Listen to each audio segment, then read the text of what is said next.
Thank you, Terry. Good morning, everybody.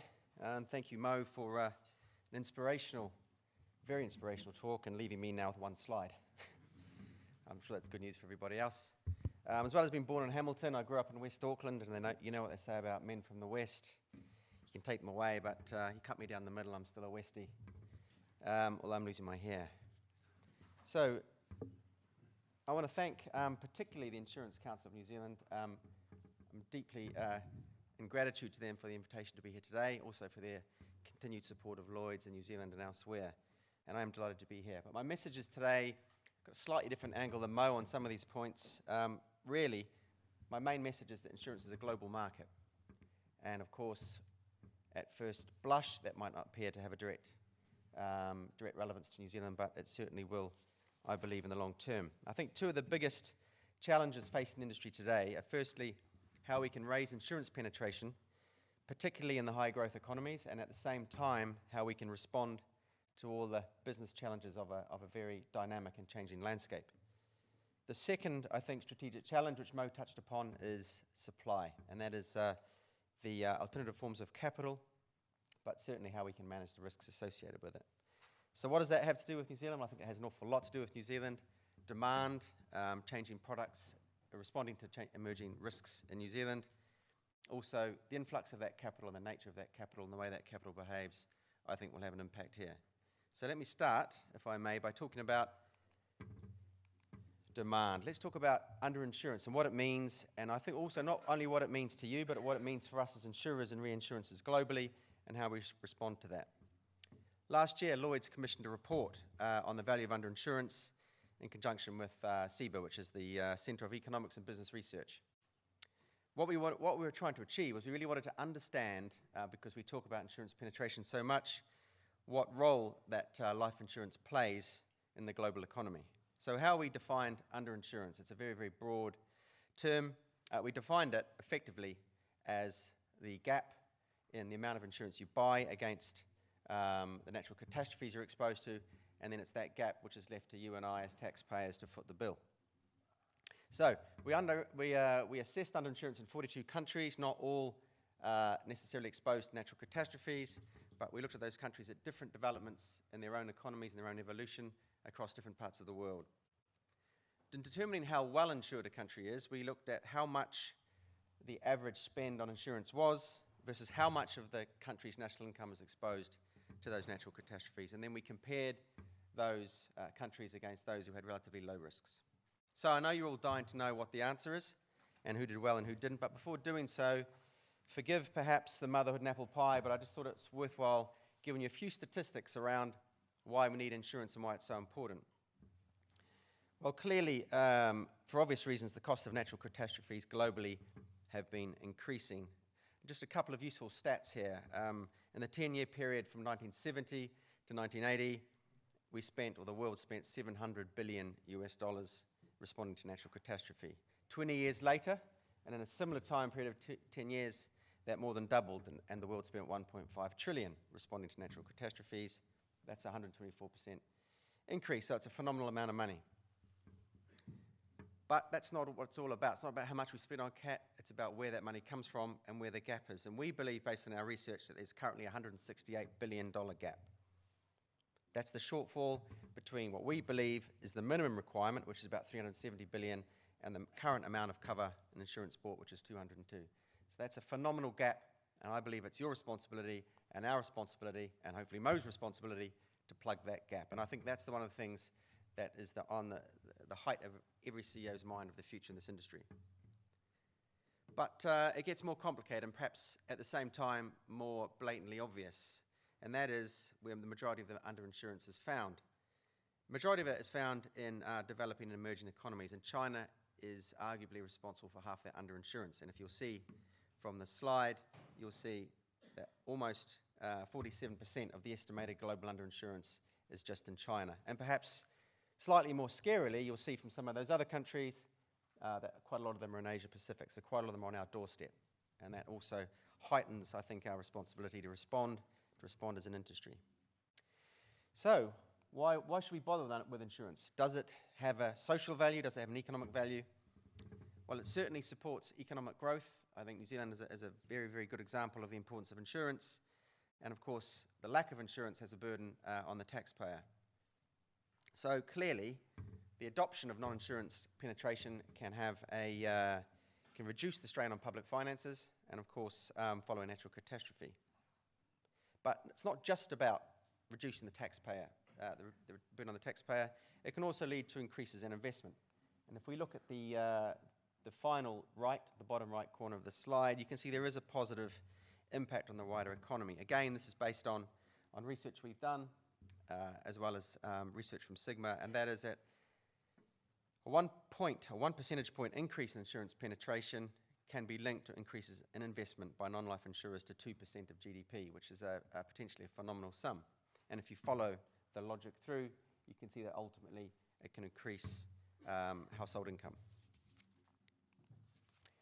So now straight to the punchline. I could spend all day on this slide really, but these are the findings from our research that we carried out last year. And what this does is this ranks into 3 tiers: those who are underinsured, those who are moderately insured, and those who are better insured. Now, moderately is marginally above the minimum benchmark requirement. So they've got enough,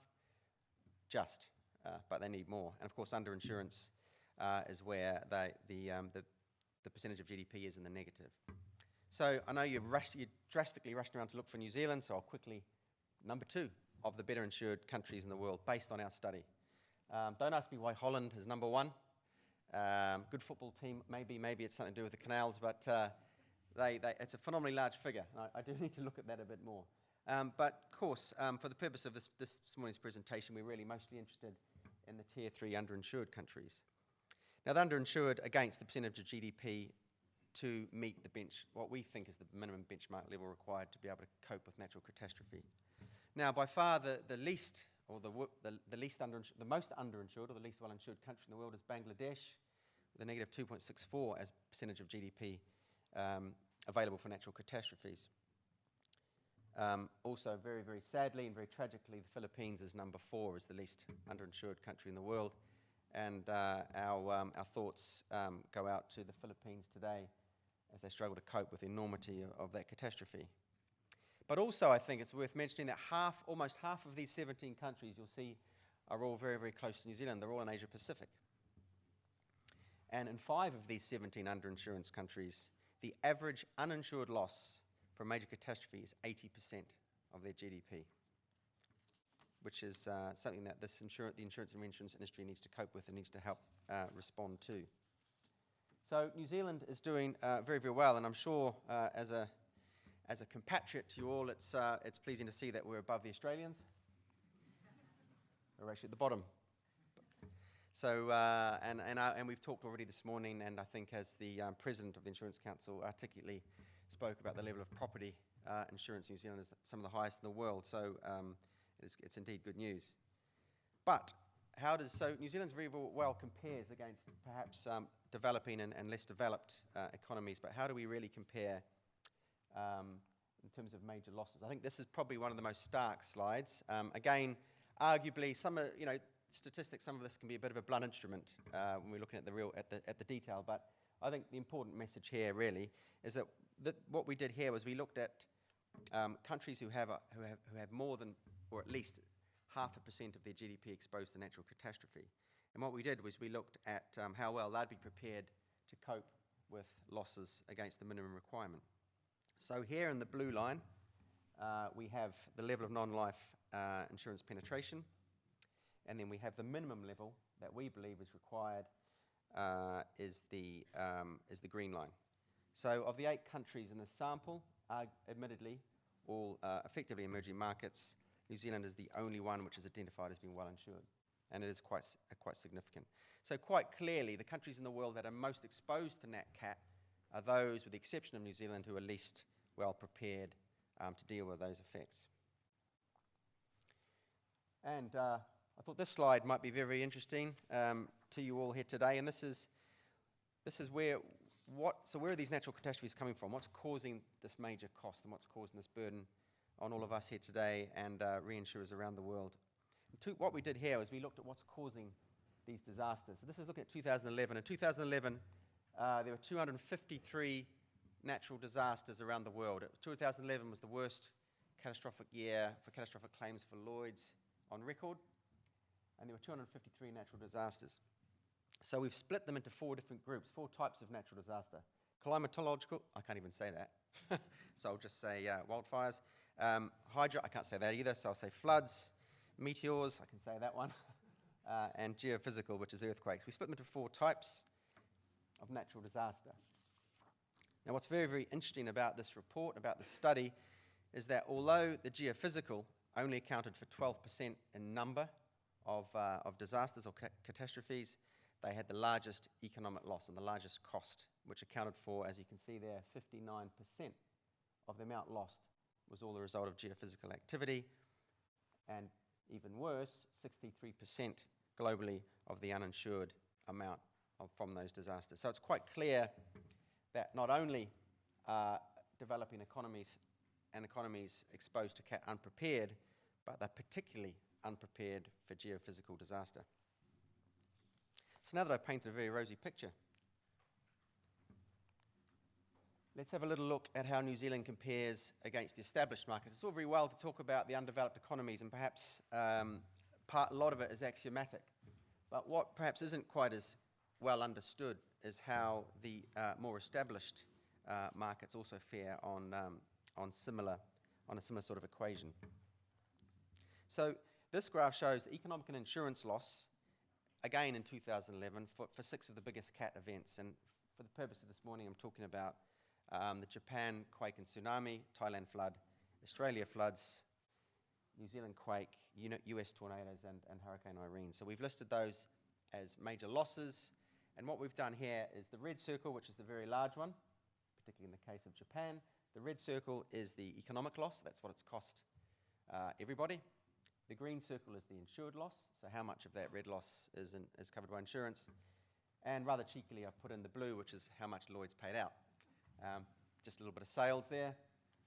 Bear in mind that the New Zealand figure is just for the September quake. Our loss was about $2 billion incurred for the New Zealand quakes altogether.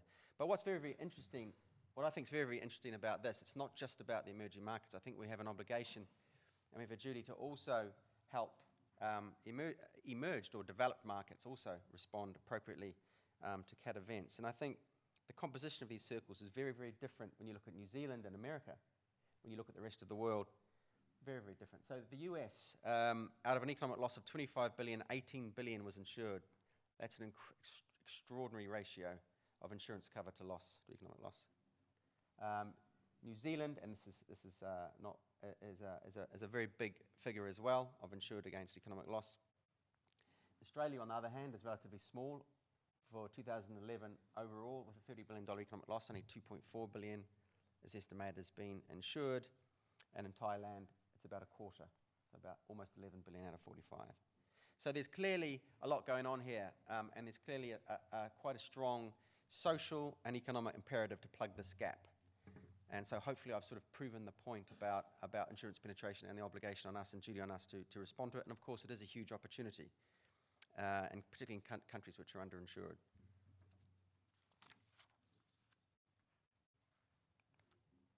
So why is this particularly important for New Zealand? Well, I think this is the last table I'm going to show you on insurance penetration, because I think I've hopefully proven the point this morning. But what I want to say here is that this data shows quite clearly that countries with greater level of insurance penetration can be expected to incur lower uninsured losses as a proportion of the total loss.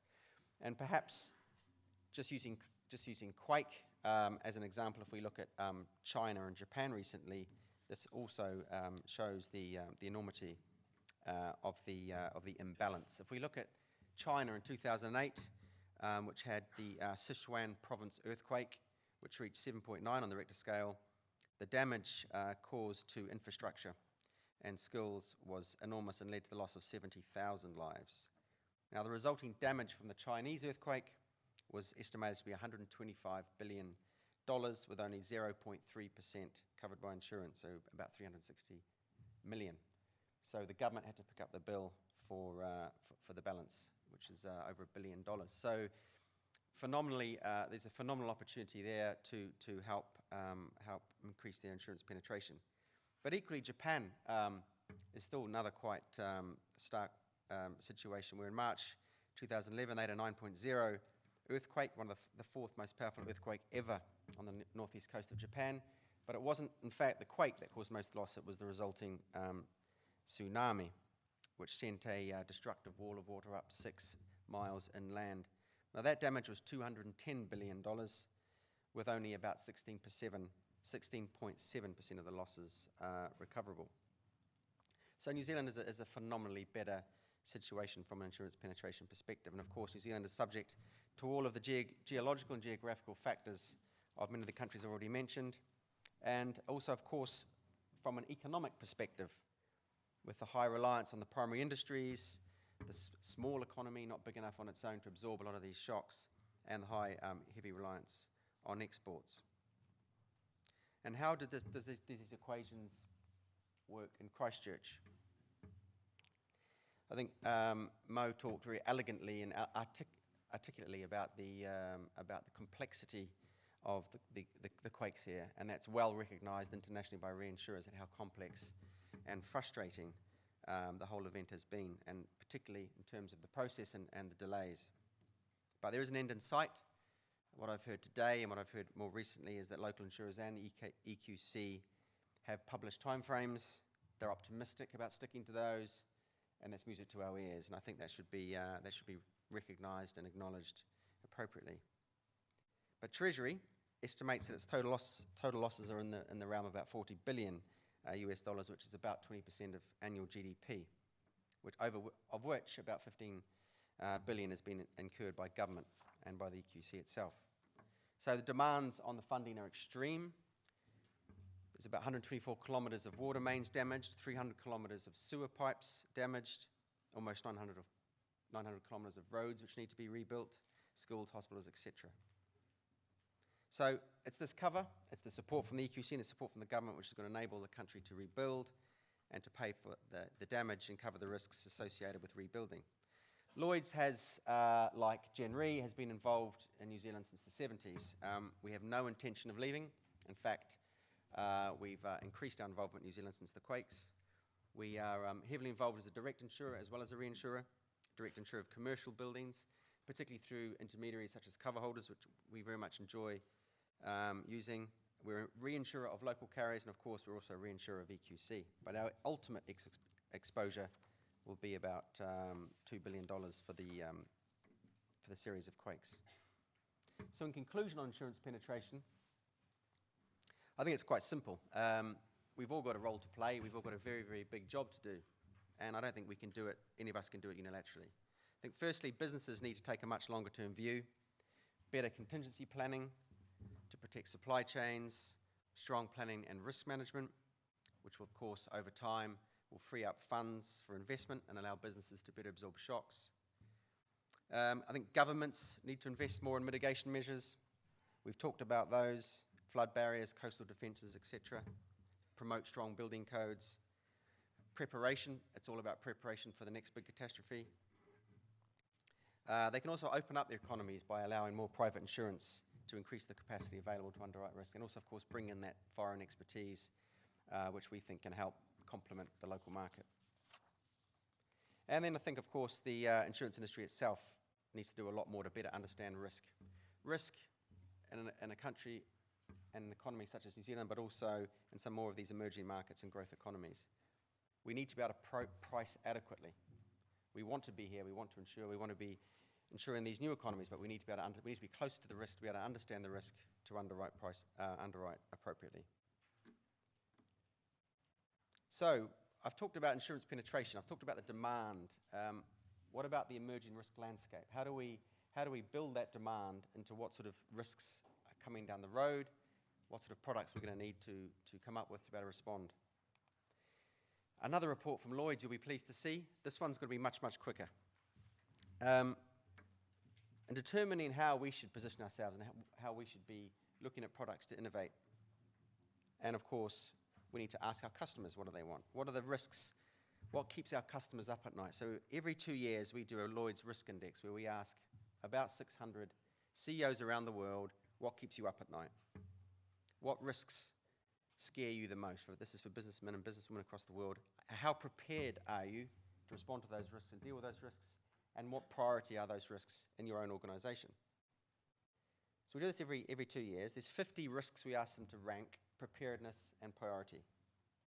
Interestingly, the most developed markets consider their risk, consider they're most prepared for risk, whereas in the more emerging markets, they consider them a priority. So it shows you some of the state of their evolution.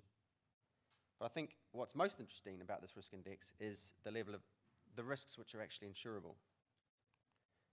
So what I'm going to do very quickly, I'm not going to list all 50 risks you'll be extremely pleased to see, but what I want to do is just highlight, firstly, the top 5 risks globally, which hopefully will resonate with some of you here today, but also not just the risks that are facing the world today, but how they change over time, because most importantly, it's about the trend.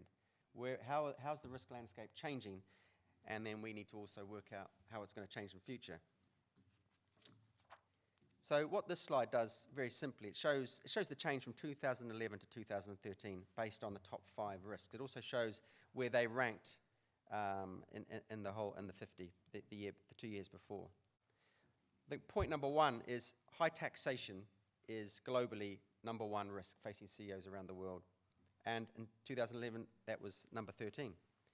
So taxation has jumped up enormously in the global risk index. Cyber risk has jumped from number 12 to number 3. And I think that reflects what's going on in the wider industry. And also we need to listen to what our clients say and respond to that. Now, clearly cyber is insurable. So that's good news for insurers. I don't think taxation is, unfortunately. What's most interestingly as well, maybe surprised you, but in China, the 3rd most feared risk in China is supply chain failure. Maybe not a surprise, but it's jumped 31 places in 2 years.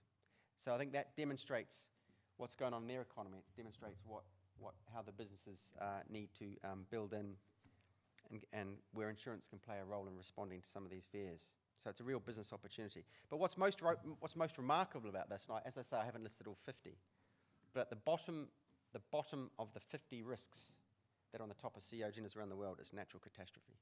The very bottom of the 50 risks. Is that because everyone's prepared? Is it not a priority because they've got insurance? Hopefully. But this is a global survey, so it's not all just an established market. So around the world, there's still an extraordinary lack of understanding about the importance of natural catastrophe risks and the role that insurance can play.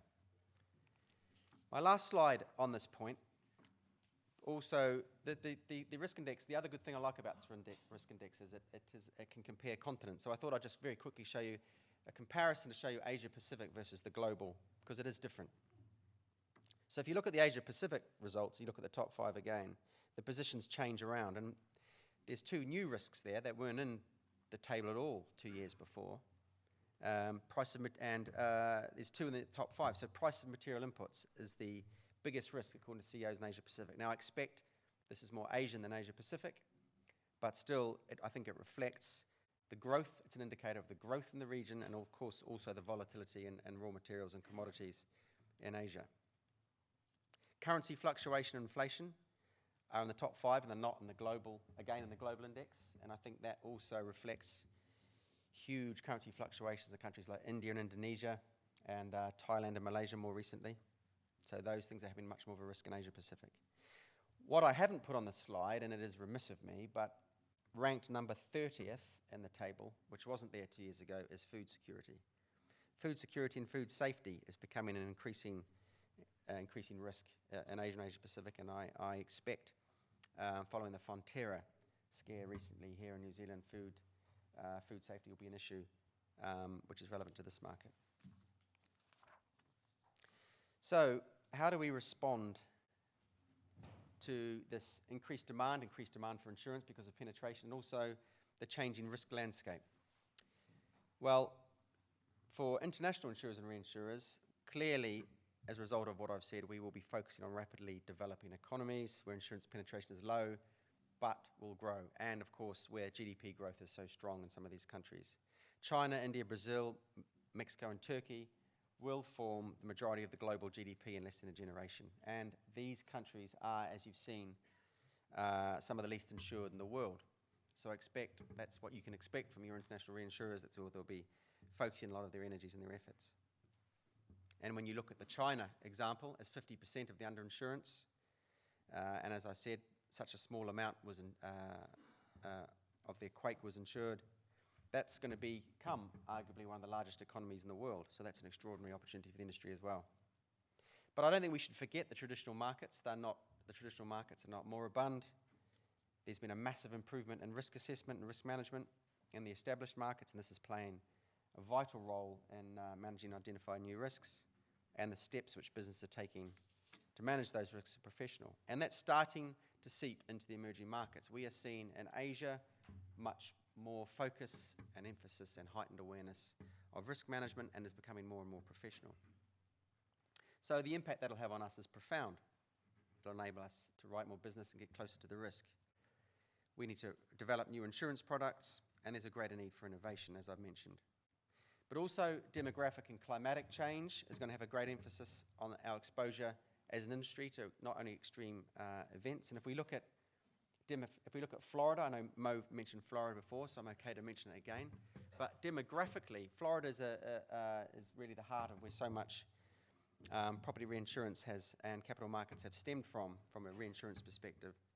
And it's a big market for Lloyds. In 1950, there was 3 million people living in Florida, and today there's 20 million. So whilst it's a great place to go for a holiday, it is exposed to some of the worst storms in the US. So that's going to have an extraordinary impact on the way we develop as reinsurers. So if I may now just turn quickly to capital, which we've heard already about this morning, about the challenges, but there's also opportunities, I think, for capital. We've heard about the low investment return. We've heard about that changes behaviour. I think if you look at Lloyds over the last 5 years, and that's including 2011, which was one of our worst years on record, over the last 5 years we had almost a 15% return on equity. I don't think the capital markets are getting that anywhere. So there is particularly Nat Cat, as Mo mentioned, reinsurance is becoming a particularly favourable or preferred environment for some of this capital. And I think they've been watching. It's fair to say that they will have been watching over the last 3 to 4 years. I think they've been watching the Nat Cat market and the insurance and reinsurance market, how it's performing. So whether they come in and out, whether they move when the interest rates go down, I think they've been watching and waiting. So I'm not sure they're going to be here for short term. I would slightly potentially challenge Mo and I think they might be here for long term. I think there might be a structural shift in the way insurance and reinsurance is capitalised going forward. They've been watching, they've been waiting, and also from my experience, pension funds tend to have quite a long-term view. They've got a duty to their investors, many of whom are retiring, obviously, that's the whole point. So they want some stability, but they have got a very, very long-term focus, which of course you need if you're going to be capitalising the reinsurance market. But what is interesting is just the amount of non-traditional capital that's coming in. It's grown 30% and just in the last 12 months, and represents about 14% of all the capital in the reinsurance industry. The Goldman Sachs issued a report recently that said since 2005, alternative capital has grown by 800%. So I don't think it is going to be a flash in the. I don't think it's going to be a flash in the pan. I don't think it's just here for Christmas. I think it's here for long term. So how do we respond to that? Well, if you look at the current level of commercial insurance in the world, so in other words, how much premium there is in the world today for commercial insurance, there's $600 billion, according to Swiss Re, and I wouldn't argue with them. So if you look at the low interest rate environment and capital providers looking to diversify out of the traditional financial markets, we're not having any trouble filling that $600 billion up. We're awash in it. If you put it into perspective, Lloyds alone in 2011, a combination of all the losses and catastrophes in 2011, we had incurred claims position of about $20 billion in 2011, and large to meet the catastrophes I've talked about this morning. But we ended 2011 without any diminution in capital. So we left that year, 2011, without any change in our capital. That was back in Lloyds. So no one walked away, and there was no change whatsoever following such a catastrophic year. And of that $600 billion, which Swiss Re quoted, just 18% comes from the emerging markets and the emerging countries. So whilst there's been significant growth in these markets, we expect that to continue over the next decade or two, and there'll be more and more and more capital from these emerging markets to invest in our business. And even on some of the most modest predictions, for those who are good at maths, we can expect that insurance market of $600 billion to grow to close to $2 trillion by 2025. We're going to have an enormous amount of capital industry. How's Lloyds responding to it? Well, Lloyds is a fairly traditional market. We are traditionally been backed almost exclusively by trade capital, so insurance capital and reinsurance capital, capital that understands the business, capital that exercises underwriting discipline, that has a long-term horizon. What we're doing at Lloyds at the moment, as we're looking to develop in emerging markets and growth economies, we want our capital going forward to better reflect the countries where we want to trade. If you look at Lloyds, we've been around 325 years. In fact, it's our anniversary this year. Most of our capital is North American, it's European, it's Australasian, reflecting where our business comes from. So as we go into the emerging markets, we go into Latin America, as we go more into Asia, Middle East, North Africa, we're looking for quality carriers and quality capital, which will bring with it franchise and bring with it people that will help us better manage our risks in those countries. I think to continue effectively as an Anglo-Saxon insurer, reinsurer going to emerging markets will be challenging. But going back to the capital markets influx is whether or not that influx is going to take us further away from the risk. We've seen that's happened, how that affected the banking industry. We've seen what incentivization and remuneration can do, short-term gain. These are the things these are the challenges that we need to manage as this capital comes in. If your incentivization is based on bringing in capital into the market, that's not really the way insurance and reinsurance works. It's got to be linked to the underlying operating performance of the business. So are we ready for it? Are we ready for this new capital? Do we think the industry is advanced enough? Are we ready to be able to trade intelligently with this capital? Of course, it has an impact on premiums. It'll potentially reduce rates, I think, as Mo mentioned. But is that capital being provided by insurance experts who are associated with the risk selection, or are they really passive investors? And does this industry need passive investors or active investors? So I guess fundamentally what differentiates third-party capital from insurance capital is that potentially third-party capital is not looking to the best interests of our clients. If it's wrapped up in some sort of financial product, then we potentially lose connection with the underlying risk.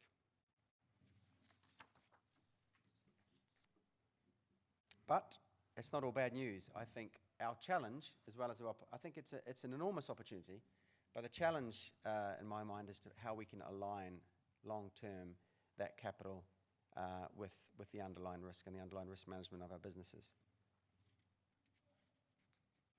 And I don't think business models change. Business models change radically. And if you look at Lloyds, just 20 years ago, Lloyds was made up of names, individual names. I'm not sure if there's any in the room today, but certainly we were made up of names.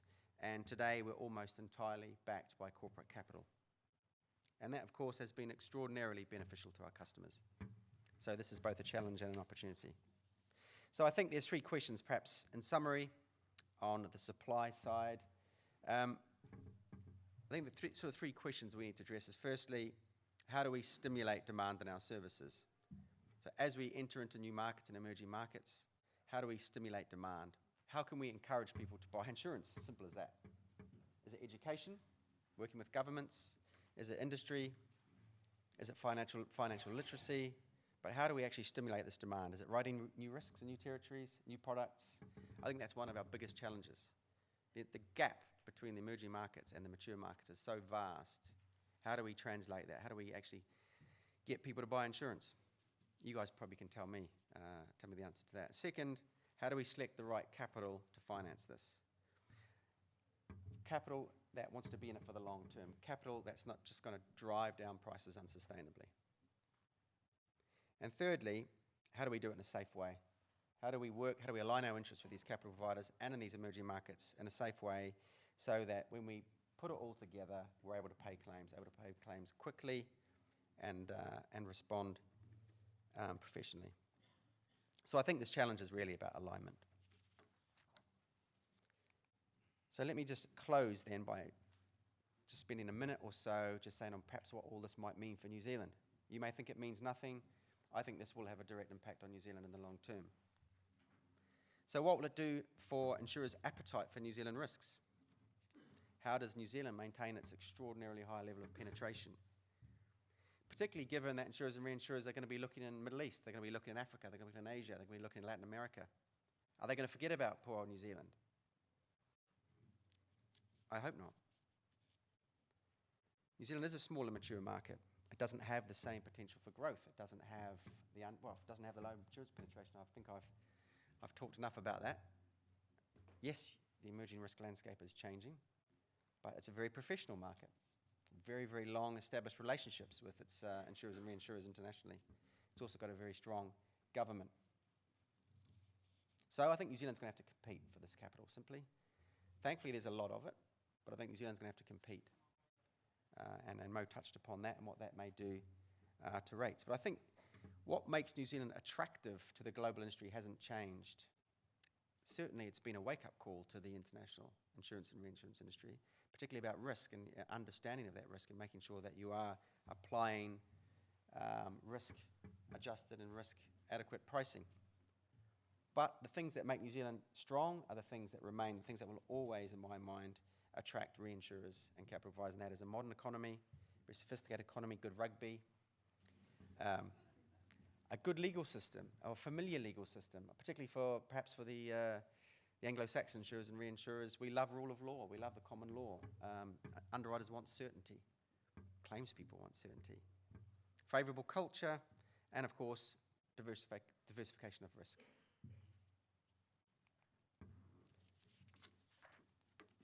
And how are you going to compete then? If I've said you're going to have to, how are you going to do it? Well, I think, as I just touched upon, really, insurance and reinsurance is still very much a relationship industry. And generally, insurers and reinsurers have loyalty and long-term relationships. I don't see the same thing in Asia. I don't see that same level of loyalty across the board. Some of the more established markets, yes, there is there is strong loyalty, but in some of the more emerging markets, it's much more price-driven. But I think that maintenance of long-term relationships and, of course, trust, most importantly, is the way New Zealand will be able to position itself well. New Zealand is a very, very trusted market. And, of course, that's what insurance contracts are all about. I think it's really, really important, particularly for New Zealand, given the geological situation, is that we focus on capital who understand the risk, understand the nature of the risk, understand the long-term nature of it, who are here, who are visible. You can't write New Zealand remote. You can't write New Zealand business remotely. I think we've learnt that. And so also in the specialist space, I think you need to look for very niche and specialist. I would say that being Lloyds, wouldn't I? Another bit of a sell. And also, following another extremely good presentation this morning on regulation, Lloyds in particular, we do very, very much like to trade in an environment which has a robust regulatory structure. Robust but proportionate. We need to trade with people who have a similar culture from a regulatory perspective and similar standards. So thank you very much for listening. I hope that's I've not completely repeated Mo's talk, but thank you for listening, and thanks again for hosting me. Thank you.